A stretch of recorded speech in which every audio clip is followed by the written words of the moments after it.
यिर्मयाह का ग्रंथ अध्याय 8। प्रभु कहता है, उस समय यूदा के राजाओं, उच्च अधिकारियों, याजकों, नबियों और यरूशलेम के निवासियों की हड्डियों को उनकी कब्रों से निकाला जाएगा। वे सूर्य, चंद्रमा और आकाश के नक्षत्रों के नीचे बिखेर दी जाएंगी, क्योंकि उन्होंने उनको प्यार किया, उनकी सेवा और अनुसरण किया, उनसे परामर्श लिया और उनकी आराधना की। उन्हें ना तो इकट्ठा किया जाएगा और ना दफनाया जाएगा। वे खेत में खाद की तरह पड़ी रहेंगी। इस दुष्ट जाति के जो लोग शेष रहेंगे, जो उन सब स्थानों में जहां मैंने उन्हें बिखेरा जीवित रहेंगे, वे सब जीवन के बदले मृत्यु की कामना करेंगे। यह सर्वशक्तिमान प्रभु की वाणी है। पाप का दंड। तुम उन्हें बता दो, प्रभु ये कहता है, यदि कोई गिरता है तो क्या वह फिर नहीं उठता?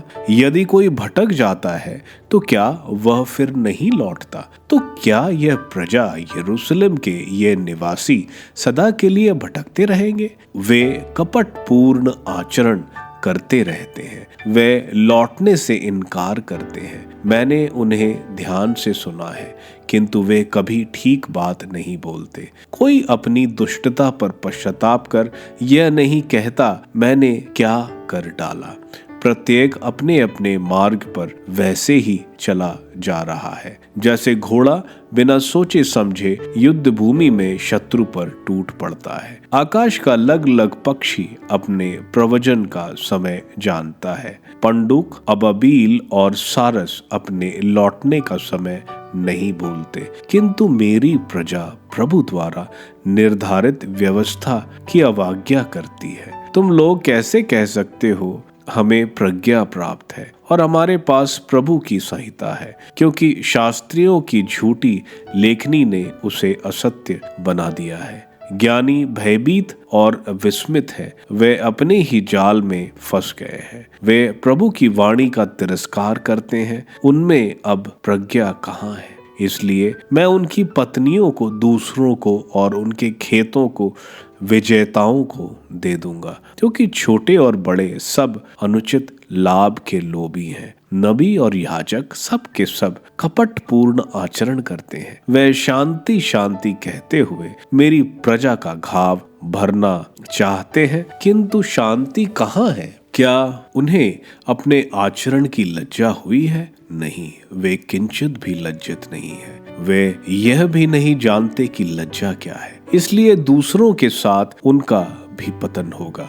जब मैं उनको दंड दूंगा तो वे ठोकर खाकर गिर जाएंगे। यह प्रभु की वाणी है। प्रभु ये कहता है, मैंने उनका विनाश करने का निश्चय किया है। उनकी दाखलता में एक भी अंगूर नहीं मिलेगा, उनके अंजीर वृक्ष में एक भी अंजीर नहीं, उनकी पत्तियां सूख जाएंगी। मैंने उन्हें जो भी दिया वह उनसे ले लिया जाएगा। हम क्यों निष्क्रिय बैठे रहे? हम सब मिलकर किलाबंद नगरों के भीतर चले और वहीं मृत्यु की प्रतीक्षा करें। हमारे प्रभु ईश्वर ने हमारे विनाश का निश्चय किया है और हमारे पीने का पानी में विष डाल दिया है, क्योंकि हमने प्रभु के विरुद्ध पाप किया है। हमें शांति की प्रतीक्षा थी, किंतु वह नहीं मिली। हमें स्वास्थ्य की प्रतीक्षा थी, किंतु हम पर आतंक छा गया। दान से शत्रुओं के घोड़ों की फुफकार सुनाई दे रही है। उनके घोड़ों की हिनहिनाहट सारे देश कपा रही है।